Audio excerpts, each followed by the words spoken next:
یہ تمام چیزیں قرآن مجید میں استعمال ہوئی ہیں. کلا بل ران علی قلوبہم کہ ان کے دلوں پر زنگ لگ گیا ہے. اور منافقین کے بارے میں اللہ تعالیٰ نے کیا فرمایا؟ ختم اللہ علی قلوبہم، کافروں کے بارے میں بھی کہ اللہ تعالیٰ نے ان کے دلوں پر مہر لگا دی ہے. تو فرمایا کیا وہ قرآن پر غور و فکر نہیں کرتے یا ان کے دلوں پر تالے ہیں؟ تو آج کے سبق میں ہم کیا سیکھیں گے؟ سب سے پہلے سیکھنے کی دعا. کیا سیکھنے کی دعا؟ جی قرآن مجید سیکھنے کی دعا ہم سیکھیں گے. آج کا سبق سمپل ہے، بہت آسان ہے اور بہت ہی زیادہ مفید ہے، بڑا اہم لیسن ہے یہ. تو قرآن مجید سیکھنے کی دعا سیکھیں گے. اور دوسرا کیا سیکھیں گے؟ سیکھنے کا طریقہ. سیکھنا کیسے ہے، قرآن کیسے سیکھنا ہے، اس کا طریقہ بھی آپ کو بتایا جائے گا. گرامر میں ہم سیکھیں گے حروف سے متعلق 4 اہم باتیں اور اسماء اشارہ. اسماء اشارہ، اشارہ سمجھتے ہیں نا؟ یہ جیسے ہم نے اشارے تو پہلے ہم نے کیے ہیں، ہوا، ہم، انتا، انتم، انا، نحن. تو یہ اشارہ ہے، اس کو اسماء اشارہ کہتے ہیں. اشارے کے لیے کون سے ورڈ یوز ہوتے ہیں وہ آج ہم سیکھیں گے. ٹھیک ہے. اور نکات تعلیم اور شوق. اور کتنے لفظ سیکھیں گے؟ 8 نئے الفاظ سیکھیں گے. اور اس طرح ٹوٹل الفاظ کتنے ہو جائیں گے؟ 52. 44 تھے پچھلی دفعہ. 44 میں ایڈ کریں 8 تو کتنے بنتے ہیں؟ 52. ٹھیک ہے. تو 52 ورڈز ہو جائیں گے. اور یہ قرآن مجید میں 24,446 بار آئے ہیں. جی تو سب سے پہلی بات کیا کہا تھا، کیا سیکھنا ہم نے آج؟ دعا. سیکھنے کی دعا. قرآن سیکھنے کی دعا کیا ہے؟ ارشاد باری تعالیٰ ہے سورہ طٰہٰ آیت نمبر 114. اللہ رب العالمین نے ارشاد فرمایا فَتَعَالَى اللَّهُ الْمَلِكُ الْحَقُّ. جی پڑھیے. فَتَعَالَى اللَّهُ الْمَلِكُ الْحَقُّ. جی وَلَا تَعْجَلْ بِالْقُرْآنِ مِن قَبْلِ أَن يُقْضَىٰ إِلَيْكَ وَحْيُهُ. وَلَا تَعْجَلْ بِالْقُرْآنِ مِن قَبْلِ أَن يُقْضَىٰ إِلَيْكَ وَحْيُهُ. وحیہ، وحیہ بھی پڑھ سکتے ہیں، رکیں گے تو وحیو. ٹھیک ہے. وَقُلْ رَبِّ زِدْنِی عِلْمًا. وَقُلْ رَبِّ زِدْنِی عِلْمًا. جی تو یہ دعا ہے. اس آیت میں دعا کیا ہے؟ رب زدنی علما، کہ اے میرے رب میرے علم میں اضافہ فرما دے. اس پوری آیت کا بھی ہم ترجمہ کریں گے. جی تو سب سے پہلے کیا تیاری کا بہترین طریقہ کیا ہے؟ بار بار دعا کرنا. ایک ہم نے دعا سیکھی اور دوسرا کیا سیکھنا تھا؟ طریقہ سیکھنا تھا. تو طریقہ کیا ہے کہ بار بار آپ نے دعا کرنی ہے کہ اللہ تعالیٰ میرے علم میں اضافہ فرما، رب زدنی علما. اس دعا کو یاد کر لیں. دوسرا کیا ہے؟ وسائل کا استعمال. وسائل استعمال کرنا، یہ ایک جدید وسیلہ ہے جو ہم نے استعمال کیا ہے قرآن مجید سیکھنے کے لیے. نہیں تو قرآن مجید کتاب کی صورت میں موجود ہے، اس کو کھول کے بھی سیکھا جا سکتا ہے، لیکن یہ ایک جدید وسیلہ تھا کہ کمپیوٹر کے ذریعے یا ایک بڑی سکرین کے ذریعے آپ کو سکھایا جا رہا ہے. اسی طرح اور بہت سارے وسائل ہیں، ان تمام وسائل کو کیا کرنا ہے؟ استعمال کرنا ہے قرآن مجید سیکھنے کے لیے. تو وہ وسائل بھی ہم آج آپ کو بتائیں گے. جی اور اس تیسری چیز کیا ہے؟ مسابقت کا جذبہ. مسابقت کسے کہتے ہیں؟ آگے بڑھنا، ایک دوسرے سے آگے بڑھنے کی کوشش کرنا. اللہ تعالیٰ نے قرآن مجید میں ارشاد فرمایا فاستبقوا الخیرات. نیکی کے کاموں میں کیا کرو؟ آگے بڑھو. ایک دوسرے سے آگے بڑھنے کا جذبہ ہو. جیسے کلاس میں اسٹوڈنٹس جب پڑھتے ہیں، لیکن کیا ہوتا ہے ہر اسٹوڈنٹ کے ذہن میں ہوتا ہے کہ میرے مارکس زیادہ آ جائیں، میرے نمبر زیادہ آ جائیں. تو یہ آگے بڑھنے کا جذبہ ہے. تو نیکی کے کاموں میں بھی آگے بڑھنے کا جذبہ ہونا چاہیے. لیکن اس کا یہ مطلب نہیں ہے کہ آگے بڑھنے کے جذبے کے ساتھ حسد نہیں ہونا چاہیے. حسد کیا ہوتا ہے کہ انسان یہ تمنا کرتا ہے کہ یار یہ نعمت جو دوسرے کے پاس ہے تو یہ ختم ہو جائے اور مجھے مل جائے. تو یہ کیا ہے؟ یہ بات درست نہیں. اگر کسی کے پاس مال ہے تو انسان کی یہ خواہش ہو یار اس کا مال ختم ہو جائے اور مجھے مل جائے، میں مالدار بن جاؤں. تو یہ حسد ہے اور یہ بہت بڑا گناہ ہے. نبی کریم صلی اللہ علیہ وسلم نے ارشاد فرمایا کہ حسد نیکیوں کو ایسے کھا جاتا ہے جیسے آگ، جیسے آگ لکڑی کو کھا جاتی ہے. تو فرمایا کہ اس طرح حسد نیکیوں کو کھا جاتا ہے. تو حسد الگ چیز ہے اور مسابقت کیا ہے؟ الگ چیز ہے. کہ آگے بڑھنے کی کوشش کرنا کہ یہ شخص ڈیلی 5 ٹائم نماز جماعت کے ساتھ پڑھتا ہے تو میں 5 ٹائم بھی پڑھوں گا اور ساتھ میں تہجد بھی پڑھ لوں گا. بڑا اچھا جذبہ ہے. اگر کوئی سمجھتا ہے کہ یہ شخص دن میں ڈیلی آدھا سپارہ قرآن مجید کی تلاوت کرتا ہے تو میں 1 پارہ تلاوت کروں گا، یہ کیا ہے؟ مسابقت کا جذبہ ہے۔ اور اگر یہ شخص اللہ کے راستے میں مال خرچ کرتا ہے، $500 خرچ کرتا ہے تو میں $1000 خرچ کرنے کی کوشش کروں گا، یہ مسابقت کا جذبہ ہے، اور ایسا کرنا درست ہے اور کرنا چاہیے، بلکہ اللہ تعالیٰ نے اس کا حکم دیا ہے کہ نیکی میں ایک دوسرے سے آگے بڑھنے کا جذبہ پیدا کرو۔ جی، اس کے بعد کیا ہے؟ دعا۔ تو بار بار یہ دعا کیجیے۔ دعا کے الفاظ کیا ہیں؟ وَقُلْ رَبِّ زِدْنِي عِلْمًا۔ جی، وَقُلْ کا مطلب کیا ہے؟ واو کا مطلب اور قل کا مطلب کیا ہے؟ کہہ دیجئے۔ یہ لفظ قرآن مجید میں بہت دفعہ استعمال ہوتا ہے۔ آپ آخری سپارے میں دیکھ لیں، آپ نماز میں کون سی سورت پڑھتے ہیں؟ سورہ اخلاص، اکثر لوگ یہی پڑھتے ہیں۔ کیسے شروع ہوتی ہے؟ قل هو اللہ احد۔ سورہ فلق پڑھتے ہیں، کیسے شروع ہوتی ہے؟ قل اعوذ برب الفلق، ٹھیک ہے؟ سورہ ناس کیسے شروع ہوتی ہے؟ قل اعوذ برب الناس، قل یا ایھا الکافرون، ٹھیک ہے؟ تو بہت جگہ قرآن مجید میں یہ لفظ استعمال ہوا ہے۔ اس کا مطلب کیا ہے؟ کہہ دیجئے، کہہ دیں۔ آپ کسی کو کہنا نا، آپ کہو تو کیا کہیں گے؟ قل، بولیے، کہیے، ٹھیک ہے؟ تو اللہ رب العالمین نے نبی کریم صلی اللہ علیہ وسلم کو کیا فرمایا کہ آپ کہہ دیجئے۔ اللہ تعالیٰ کیا کہوں؟ کہا یہ کہو، ربی، اے میرے رب، زدنی علما، میرے علم میں اضافہ فرما۔ تو یہ دعا کس نے سکھائی؟ اللہ رب العالمین نے۔ اور سکھائی کس کو؟ نبی کریم صلی اللہ علیہ وسلم کو۔ تو کتنی عظیم دعا ہے کہ اے میرے رب، میرے علم میں اضافہ فرما۔ جی، رب کے کتنے معنی ہیں؟ رب کے 4 معنی ہیں۔ یہ کیا لکھا ہوا ہے؟ مالک، کہ وہ اکیلا ہی مالک ہے، پوری کائنات کا مالک، پروردگار، پالنے والا، پرورش کرنے والا، حاکم اور بادشاہ، حاجت روا، ضروریات کو پورا کرنے والا۔ انسان کی جتنی ضروریات ہیں ان کو پورا کرنے والا کون ہے؟ اللہ رب العالمین اکیلا ہی۔ جی، تو یہ دعا اللہ رب العالمین نے پیارے رسول نبی کریم صلی اللہ علیہ وسلم کو سکھائی۔ جی، زدنی، زدنی کا کیا مطلب ہے؟ زد کا مطلب ہوتا ہے زیادہ کر۔ آپ کسی کو کہتے ہیں نا زد، کوئی آپ کو اگر دودھ دے رہا ہے تو آپ اس کو کہ آدھا گلاس ہے، اس کو کہہ سکتے ہیں کہ زد، تھوڑا سا زیادہ ڈال دو، ٹھیک ہے؟ تو زد کا مطلب کیا ہے؟ زیادہ کرنا۔ نی، مجھ میں، زیادہ کر مجھے، کس چیز میں؟ علم، علم میں۔ نی کا مطلب مجھ میں، ٹھیک ہے؟ جیسے ہم پڑھا تھا نا، نا، نی اور نا، جیسے ہم نے پڑھا رب نا، ہمارا رب، تو ٹھیک ہے؟ تو اسی طرح کتابی، وہ یا جو ہے نا اس کا مطلب ہوتا ہے کہ میری، تو اسی طرح نی کا مطلب بھی میری ہوتا ہے، تو مجھے زیادہ کر۔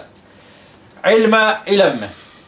جی، تو یہ دعا جو ہے اس کو ہم پوری آیت کا ترجمہ کر دیتے ہیں، پھر آپ کو سمجھنا آسان ہوگا۔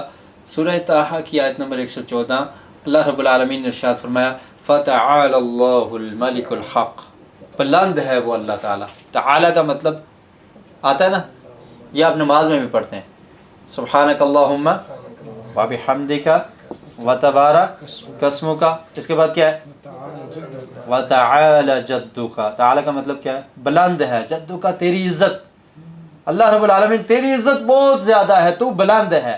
تو فتعالی اللہ، یہ وہی لفظ ہے۔ مطلب کیا ہے؟ کہ اللہ تعالیٰ تو بلند ہے، الملک تو بادشاہ ہے، الحق حقیقی بادشاہ ہے۔ دنیا والے جو بادشاہ ہیں ان کی کوئی حیثیت نہیں ہے، کچھ وقت کے لیے، کچھ لمٹ کے لیے، کوئی کسی خاص ملک کا، کوئی کسی خاص ریاست کا بادشاہ ہے، اور پھر ایک وقت تک ہے، جب موت آئے گی تو بادشاہت ختم ہو جائے گی۔ لیکن اللہ رب العالمین حقیقی بادشاہ ہے، پوری کائنات کا اور تمام جہانوں کا وہ بادشاہ ہے۔ تو فرمایا کہ اللہ تعالیٰ تو بلند ہے، تو حقیقی بادشاہ ہے۔ وَلَا تَعْجَلْ بِالْقُرْآنِ، اللہ رب العالمین نے کیا فرمایا؟ تعجل کا مطلب ہوتا ہے جلدی کرنا۔ وَلَا تَعْجَلْ، آپ جلدی نہ کریں، بالقرآن، قرآن کو پڑھنے میں، من قبل ان یقضى الیک وحیہ، اس سے پہلے کہ وحی کمپلیٹ ہو جائے۔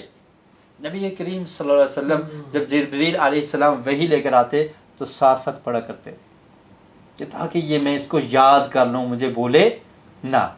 اور اس کا ذکر اللہ تعالیٰ نے قرآن مجید میں دوسرے مقام پر بھی فرمایا کہ اللہ کے رسول آپ جلدی نہ کریں، ان علینا جمعہ وقرآنہ، اس قرآن کو جمع کرنا اور اس کو آپ کو پڑھا دینا یہ ہماری ذمہ داری، آپ گھبرائیں نہیں۔ آپ جلدی نہ کریں. اور یہاں پر بھی یہی فرمایا کہ اللہ کے رسول قرآن میں آپ جلدی نہ کریں کہ وہی کمپلیٹ ہو جائے، اس کو کمپلیٹ ہونے دیں، اس کے ساتھ ساتھ آپ نہ دہرائیں، کیونکہ یہ سمجھانا، یہ پڑھانا، اس کو جمع کرنا یہ ہماری ذمہ داری. تو اللہ رب العالمین نے فرمایا کہ آپ قرآن کو پڑھنے میں یعنی رپیٹ کرنے میں جلدی نہ کریں، من قبل ان یقضی الیک وحیہ، وحی کو کمپلیٹ ہونے سے پہلے. اور پھر کیا فرمایا کہ آپ یہ کہہ دیجیے، اللہ تعالیٰ سے دعا کر لیں. یہ مطلب نہیں ہے کہ پڑھنا ہی نہیں ہے، مطلب کیا ہے کہ ساتھ ساتھ آپ رپیٹ نہ کریں، بعد میں اس کو دہرائیں. اور اللہ کے رسول دہرائی کیا کرتے تھے یا نہیں؟ حضرت جبریل امین علیہ السلام سے دہرائی کرتے تھے، رمضان میں قرآن کو دہراتے تھے، دور کیا کرتے تھے. اور جس سال فوت ہوئے آقا علیہ الصلوۃ والسلام تو آپ نے اس رمضان میں 2 دور کیے. ٹھیک ہے، تو پھر اللہ نے ایک نسخہ بتا دیا کہ کیا کرنا ہے، کہ آپ نے یہ دعا کرنی ہے.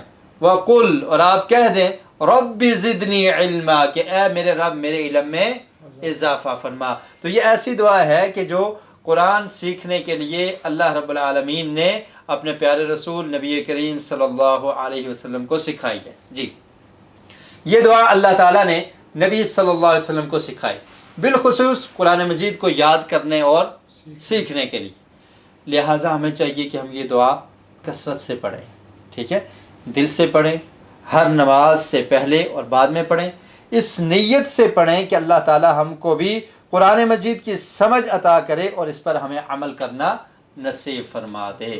تو اس دعا کو آپ نے کثرت سے پڑھنا ہے، رب زدنی علما، دل سے، شوق سے، جذبے سے پڑھنا ہے، اور اس نیت سے کہ اللہ تعالیٰ ہمیں یہ قرآن مجید سمجھا دے.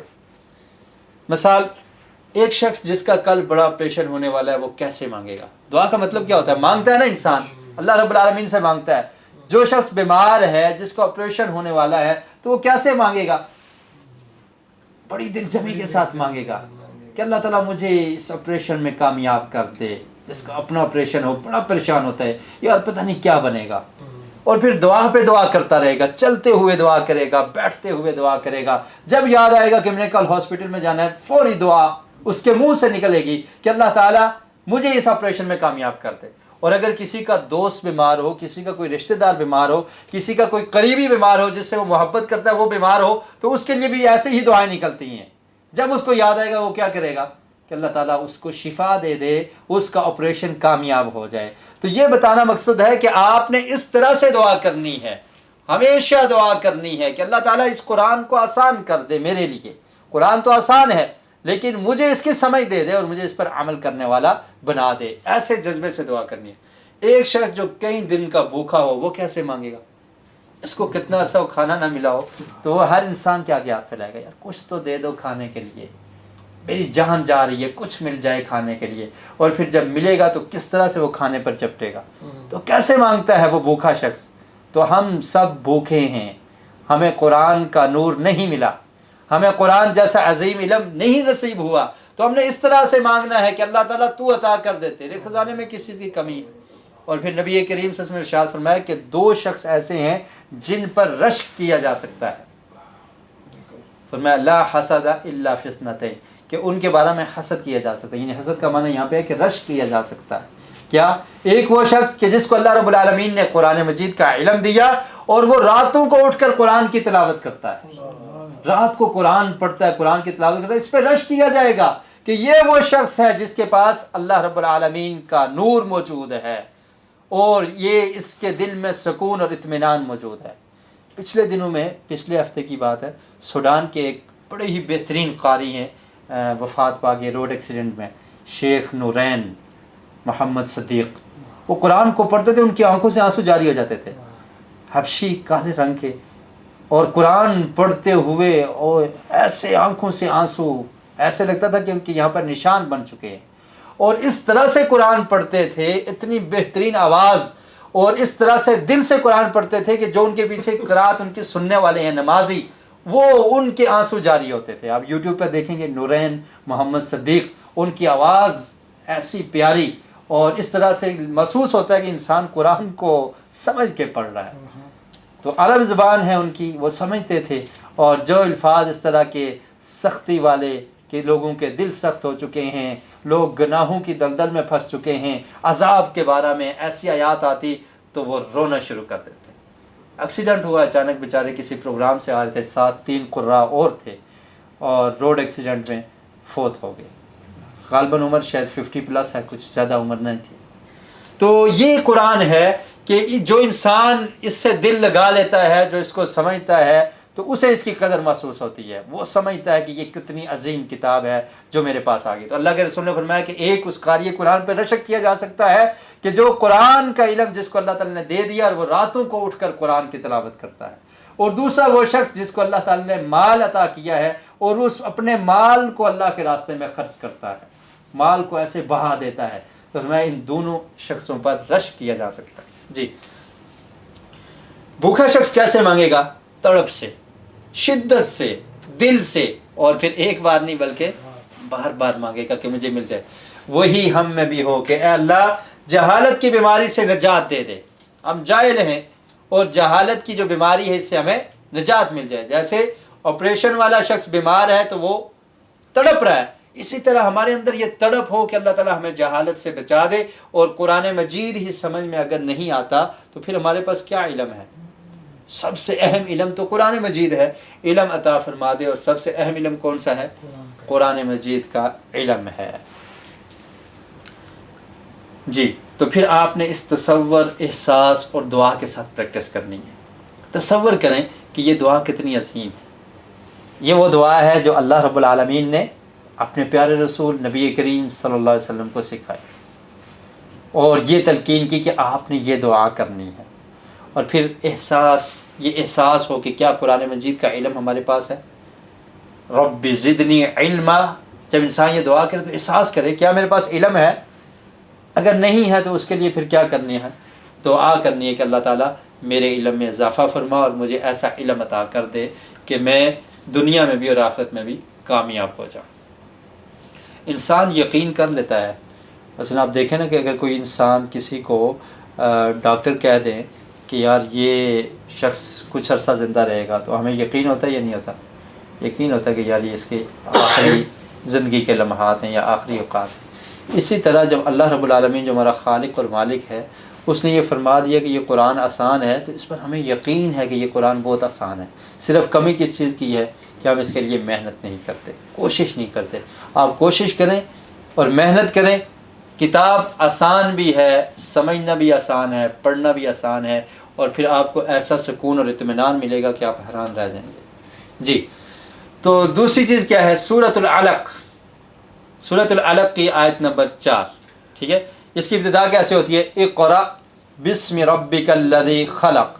شروع میں ہی پہلی وحی نبی کریم صلی اللہ علیہ وسلم جب غار حرا میں موجود تھے تو جبریل علیہ السلام وحی لے کر نازل ہوئے، تو آپ نے سب سے پہلی جو آیات اتری وہ کون سی تھی؟ یہی 4 آیات تھی. 5 اقرأ بسم ربک الذی خلق. اور پہلی آیت میں کیا حکم دیا کہ آپ پڑھیے. وحی کی ابتدا میں ہی پڑھنے کا حکم ہے کہ آپ پڑھیں. بسم ربک الذی خلق، اس رب کے نام سے جس نے آپ کو پیدا کیا. خلق الانسان من علق، کہ انسان کو اللہ رب العالمین نے خون کے لوتھڑے سے پیدا کیا ہے. اور پھر اس کے بعد فرمایا الذی علم بالقلم اقرأ وربک الاکرم. اس کے بعد یہ تیسری آیت ہے. اور پھر چوتھی کیا ہے؟ الذی علم بالقلم اقرأ، آپ پڑھیں، وربک الاکرم، آپ کا رب بہت عزت والا ہے. اور وہ رب الذی، جس نے علم سکھایا، بالقلم، قلم کے ساتھ. تو شروع میں پہلی آیت کیا تھی؟ اقرأ، پڑھنا، اور پھر قلم کا ذکر چوتھی آیت میں آ گیا. تو مطلب کیا ہوا کہ پڑھنا بھی ہے اور دوسرا کام کیا کرنا ہے؟ لکھنا بھی ہے. اور یہ وسیلہ ہے، قلم اور سارے وسائل کا استعمال کیجیے. میں سیکھنے کا طریقہ بھی آپ کو بتایا جائے گا. تو سیکھنے کے طریقوں میں سے ایک طریقہ کیا ہے؟ قلم کا استعمال. کیونکہ یہ طریقہ اللہ نے قرآن میں بیان کر دیا. الذی علم بالقلم، وہ ذات جس نے سکھایا، کس کے ساتھ؟ قلم کے ساتھ. تو قلم ایک وسیلہ ہے، اس کو اختیار کیا جائے گا. جی، الذی کا مطلب کیا ہے؟ وہ جو یا جس نے، علم سکھایا. الذی کا لفظ قرآن مجید میں 304 سے زائد مرتبہ ہے. اللہ علم سکھایا، بالقلم، قلم کے ساتھ. الذی آپ نے پڑھا ہے سورہ فاتحہ میں، کیسے پڑھا ہے؟ صراط الذین. ٹھیک ہے، صراط الذین، یہ الذین. الذین جمع کے لیے آتا ہے، اس کا مطلب ہوتا ہے وہ جو سب، اور الذی اس کی واحد ہے. ٹھیک ہے، الذی واحد کے لیے، ایک کے لیے، اور الذین جمع کے لیے، ٹھیک ہے، تو ایک ہی مطلب ہے ان کا۔ الذی علم، علم کا مطلب کیا ہے؟ سکھانا، ٹھیک ہے، ہم نے حدیث پڑھی تھی پچھلے سبق میں، خیرکم، تم میں سے بہترین وہ ہے، من تعلم القرآن، جو سیکھتا ہے قرآن کو، وعلمہ، اور اس کو سکھاتا ہے۔ تو علم کا مطلب کیا ہے؟ سکھانا۔ جی، علم بالقلم، وہ ذات جس نے سکھایا بالقلم، قلم اردو میں بھی استعمال ہوتا ہے، اور با کا مطلب کیا ہے؟ ساتھ، وہ ذات جس نے سکھایا قلم کے ساتھ، قلم کے ذریعے۔ جی، تو اس میں اسباق کیا ہیں؟ اس میں پہلا سبق یہ ہے کہ قلم کیا ہے؟ ایک وسیلہ ہے سیکھنے کا۔ پھر کیا کرنا ہے؟ لہٰذا فوراً قلم اٹھا لیجیے، قلم سے جو آپ پڑھیں اس کو آپ نے کیا کرنا ہے؟ لکھنا ہے۔ اگر آپ کو کوئی دعا یاد نہیں ہوتی نا تو اس کو آپ کیا کریں؟ ایک چھوٹا سا پیج لیں، اس پہ لکھ لیں، اس کو جیب میں رکھ لیں، اور پھر جب آپ کو یاد آئے تو کھول کے پڑھ لیں، جو غلطی ہوگی وہ غلطی دور ہو جائے گی۔ کیا خیال ہے؟ اگر نہیں یاد ہوگی، رب زدنی علما، مشکل ہے، آپ اس کو لکھ لیں، اور جو ہی لکھ لیا آپ نے، پھر جب آپ کو پڑھنا ہے تو آپ سمجھ لیں کہ میں بھول رہا ہوں، تو اس کو دیکھ کے پڑھ لیں، تو لکھنے سے انسان کو یاد ہو جاتا ہے۔ تو لکھنا ایک وسیلہ ہے۔ اس سے پہلے بھی آپ نے لاکھوں کروڑوں الفاظ لکھے ہوں گے، اب آپ قرآن اور عربی سیکھنے کے لیے بھی قلم استعمال کریں، اور اسے ایک عادت بنا لیں، جو بھی نیا لفظ آپ کو نظر آئے اس کو لکھ لیں۔ اور لکھنے کے بڑے فوائد ہیں، انسان بولتا نہیں ہے جو شخص لکھتا ہے۔ بڑے بڑی شخصیات کو اگر آپ دیکھیں گے تو ان کا شیڈول اور ان کا ٹائم ٹیبل کیا ہوتا ہے؟ لکھا ہوتا ہے، ان کے دماغ میں وہ سارا آ سکتا ہے کہ میں نے آج یہ کام کرنے ہیں، آج میری فلاں جگہ میٹنگ ہے، فلاں جگہ میٹنگ ہے۔ جو بیزی لوگ ہیں تو ان کو کیا ہوتا ہے؟ انہیں لکھا ہوتا ہے، کیا کہتے ہیں، سیکٹری سے پوچھنا، سیکٹری نے لکھا ہوتا ہے اور بتا دیا جاتا ہے کہ آپ کی آج کے دن کی روٹین یہ ہے، کل کی روٹین یہ ہے۔ تو اگر وہ لکھیں گے نہیں تو یاد نہیں رہے گا۔ تو قرآن مجید ایک عظیم کتاب ہے، 30 سپارے، اگر کوئی شخص ان کو لکھے گا تو اس کو یہ یاد ہو جائے گا۔ کیا خیال ہے؟ اگر آپ نے ایک آیت پڑھی، الف لام میم ذالک الکتاب لا ریب فیہ ھدی للمتقین، ٹھیک ہے، اس کو آپ نے یاد کر لیا، اس کو اگر آپ اپنی ڈائری پہ کہیں لکھ لیتے ہیں، دوسرے یاد کرتے ہیں، پھر اس کو لکھ لیتے ہیں، تو آپ کیا کریں گے؟ جس نے لکھنا ہوتا ہے نا تو وہ غور سے سنتا ہے، اس کو پتا ہے میں نے یہ چیز لکھنی ہے، کیا خیال ہے، اور پھر اس کو اچھی طرح پڑھے گا، یار یہ کیسے لکھا ہوا ہے، ایسا ہی میں نے لکھنا ہے، تو اس کی فوکس زیادہ ہوگا، زور زیادہ لگے گا، آنکھوں سے دیکھے گا کہ کیسا عربک میں لکھا ہوا ہے، میں نے بھی اس کی کاپی کرنی ہے، اور کیسے یہ میں نے یاد کرنا ہے، یاد کرنے کے لیے سنے گا بھی اور پھر لکھے گا، تو پھر یہ چیز بھولتی نہیں ہے۔ اور لکھنے کا حکم ویسے بھی اللہ رب العالمین نے قرض کے معاملے میں بھی کیا ہے، قرآن مجید میں جو دین کی آیت ہے نا، یہ دین کہتے ہیں قرض کو، یہ سب سے لمبی آیت ہے، اور اس میں اللہ رب العالمین نے فرمایا کہ جب بھی تم کسی سے لین دین کرو تو اس کو کیا کرو؟ لکھ لو۔ اگر نہ لکھا جائے تو کیا مسئلہ ہوتا ہے؟ دوست دشمن بن جاتے ہیں۔ کیا خیال ہے؟ دے دیے، پیسے دے دیے، ادھار دے دیے، سال بعد وہ کہے گا یار میں نے تمہیں پیسے دیے، کوئی نہیں دیے، کدھر دیے؟ کوئی ہے گواہ، ایویڈنس؟ نو، نہیں دیے۔ وہ کہے گا میں نے دیے، کہے گا میں نے نہیں دیے، کوئی گواہی نہیں ہوگی، تو پرابلم کھڑی ہو جائے گی۔ اسلام نے ہمیں تمام معاملات میں ہماری رہنمائی کی ہے، فرمایا جب تم کسی کو دو تو لکھ لو، ڈیٹ لکھ لیں گے فلاں تاریخ کو میں نے اس کو یہ اتنے دیے تھے۔ آج کل تو لکھنے کے بعد بھی نہیں ملتا۔ ہاں وہ تو ایک علیحدہ بات ہے نا، جب کوئی شخص 2 نمبری پہ آ جائے تو پھر تو علیحدہ بات ہے۔ جی، تو لکھنے کا حکم قرآن میں اللہ رب العالمین نے دیا کہ اس کو لکھ لو، اور یہ ایک اتنا بہترین وسیلہ ہے کہ اگر اس کو اختیار کیا جائے تو انسان پھر چیز کو بھولتا نہیں ہے۔ تو قرآن مجید سیکھنے کے لیے ہمیں یہ تمام وسائل کا استعمال کرنا چاہیے، ٹھیک ہے جی۔ تو اگر آپ لکھنے کو معمول بنائیں گے تو آپ کو توجہ دینی پڑے گی سننے پر اور سمجھنے پر، ٹھیک ہے، آپ سنیں گے بھی غور سے اور پھر سمجھیں گے بھی، کیونکہ آپ نے اس کو لکھنا ہے۔ ہمارے ہاں کیا ہوتا ہے کہ ہم قرآن مجید کو یاد کروا دیتے ہیں، پھر وہ بھولتا بھی ہے۔ اس کی وجہ کیا ہے کہ اس کو لکھا نہیں جاتا۔ اگر اسٹوڈنٹ کو یہ کہا نا کہ آپ نے لکھنا بھی ہے تو پھر اس کو زیادہ ازبر ہو جائے گا، زیادہ یاد ہو جائے گا جی۔ اور پھر یہ بھی ہوتا ہے کہ اگر لکھیں گے نہیں تو پھر آپ کو وہ زبان، وہ لینگویج نہیں آتی۔ اگر آپ کوئی انگلش زبان سیکھتے ہیں نا، بولتے ہیں اس کو، آپ لکھتے بھی ہیں اور پھر اس کو پڑھتے بھی ہیں، کیا خیال ہے؟ اسپیکنگ بھی ہوتی ہے، اور اس کے بعد کیا ہوتا ہے؟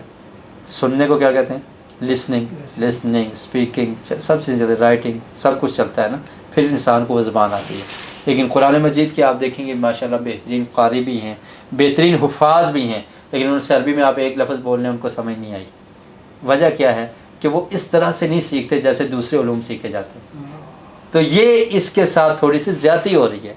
قرآن مجید اس کا یہ مطلب نہیں ہے کہ حافظ کا کوئی اجر نہیں ہے یا حافظ کی کوئی فضیلت کم ہے، بہت بڑی فضیلت ہے کہ اس نے اپنے سینے میں قرآن کو محفوظ کر لیا ہے، لیکن اگر وہ تھوڑا سا غور کرے، اس کو سمجھنے کی کوشش کرے تو وہ اس کو لکھ بھی سکے گا، اس کو پڑھ بھی سکے گا اور قرآن کا عربک بول بھی سکے گا، اور اسے سمجھ آ جائے گی کہ کون شخص کیا کہہ رہا ہے، اور سب سے بڑی بات یہ ہے کہ اس کو یہ سمجھ آ جائے گی کہ میرا رب مجھ سے کیا کہہ رہا ہے۔ جی، الذی علم بالقلم، آپ تصور کریں کہ قلم کتنی بڑی چیز ہے کہ جس کے بارے میں اللہ تعالیٰ نے فرمایا کہ قلم کے ذریعے میں نے انسان، اور قلم کی اللہ تعالیٰ نے قسم بھی کھائی ہے قرآن مجید میں، اور ایک سورت کا نام بھی قلم ہے، ٹھیک ہے، سورۃ القلم، نون والقلم وما یسطرون، اللہ نے فرمایا کہ نون کی قسم، اور کس کی قسم؟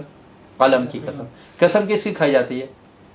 جو اہم ہو، کسی کی اہمیت۔ ہمارے یہاں معاشرے میں قسم کھانا عام ہے، غیر اللہ کی قسم بھی کھا لی جاتی ہے، مثلا مجھے اپنے باپ کی قسم، کوئی کہتا ہے مجھے ماں کی قسم، بچے کی قسم، اور کسی کعبہ کی قسم، فلاں کی قسم۔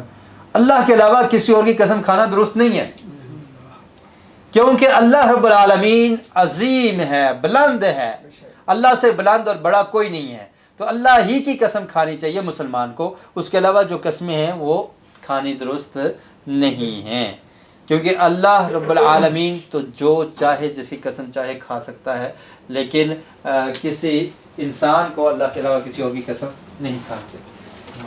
وعلیکم السلام ورحمۃ اللہ وبرکاتہ، مرحبا۔ جی، الذی علم بالقلم، تو آپ تصور کریں کہ یہ کتنا اہم وسیلہ ہے قلم، اور احساس کریں کہ ہم اس کو کتنا استعمال کرتے ہیں، اور پھر اللہ تعالیٰ سے دعا بھی کریں کہ اللہ تعالیٰ ہمیں اس کو استعمال کرنے کی توفیق دے۔ تو یہ تصور، احساس اور دعا، یہ چیزیں آپ کو یاد ہو چکی ہیں، اس لیے اس کی زیادہ میں وضاحت نہیں کرتا۔ آگے چلتے ہیں۔ تیسری چیز جو آج کے سبق میں ہم نے پڑھنی ہے، سورۃ الملک۔ پہلی چیز کیا کہا تھا کہ دعا سیکھنی ہے، سیکھ لی ہے؟ جی، کیا دعا ہے؟ رب زدنی علما۔ اور دوسری چیز کیا تھی کہ طریقہ سیکھنا ہے، کیسے سیکھا جائے، تو وہ کیا ہے؟ قلم کا استعمال۔ جی، اور اس کے بعد کیا ہے؟ سورۃ الملک۔ سورۃ الملک کی یہ پہلی نہیں دوسری آیت ہے، تبارک الذی بیدہ الملک وہو علی کل شیء قدیر الذی خلق الموت والحیاۃ لیبلوکم ایکم احسن عملا وہو العزیز الغفور۔ اس کا مطلب کیا ہے؟ الذی، وہ ذات، خلق الموت، جس نے پیدا کیا۔ خلق کا کیا مطلب ہے؟ پیدا کیا، اس نے پیدا کیا، خلق، اس نے پیدا کیا، الموت، موت کو، والحیات، اور زندگی کو، واو بھی ہے نا، واو کا مطلب کیا ہے؟ اور۔ وہ ذات جس نے پیدا کیا موت کو اور زندگی کو، کس نے پیدا کیا ہے؟ اللہ رب العالمین نے۔ لیبلوکم، کس لیے پیدا کیا؟ لی، آپ کا مطلب پڑا تھا لیدبروا آیاتہ، کہ تاکہ وہ غور کریں۔ آگے مطلب لی کا مطلب کیا ہے؟ تاکہ، تاکہ زبر ہو تو تاکید کے لیے آئے گا، زیر ہو تو اس کا مطلب کیا ہوگا؟ تاکہ، سو دیٹ، تو لیبلوکم، تاکہ وہ آزمائے تمہیں۔ کم کا مطلب کیا ہے؟ تمہیں، یہ بھی ہم نے پڑھا ہے نا، کا اور کم، ٹھیک ہے، سب کے لیے۔ تو لیبلوکم، تاکہ وہ تمہیں آزمائے، تمہارا امتحان لے، تمہارا ٹیسٹ لے۔ ایکم، کون ہے تم میں سے، ایو کون، کم تم میں سے، کون ہے تم میں سے، احسن بہترین، عملا عمل کرنے والا۔ تو اللہ تعالیٰ نے فرمایا کہ میں نے زندگی اور موت کو اس لیے بنایا ہے کہ تمہارا ٹیسٹ ہے یہ۔ زندہ انسان پیدا ہوا، اس کے بعد مرنے تک درمیان کا جو وقفہ ہے، تو یہ کیا ہے؟ ٹیسٹ ہے، ٹیسٹ میچ ہے، کیسے کھیلتے ہیں آپ، ٹھیک ہے، کیسے کامیاب ہوں گے، تو یہ امتحان ہے۔ لیبلوکم، تمہیں آزمانے کے لیے، دیکھنے کے لیے کہ تم میں سے اچھے اعمال کون کرنے والا ہے۔ اور پھر یہ نہیں فرمایا کہ حسن کا لفظ استعمال کیا، احسن، بہت زیادہ اچھے اعمال کرنے والا کون ہے۔ جی، تو مطلب کیا ہے کہ مسابقت کا جذبہ رکھیے۔ ایکم، کون ہے تم میں سے، احسن، بہتر ہوگا، عملا، عمل میں۔ ایو کا مطلب کیا ہے؟ کون، کم، تم میں سے۔ جی، احسن، احسن کا مطلب کیا ہوتا ہے؟ بہتر، زیادہ اچھا، ٹھیک ہے۔ جیسے کچھ مثالیں دے رہے ہیں آپ کو۔ کبیر کس کو کہتے ہیں؟ بڑا۔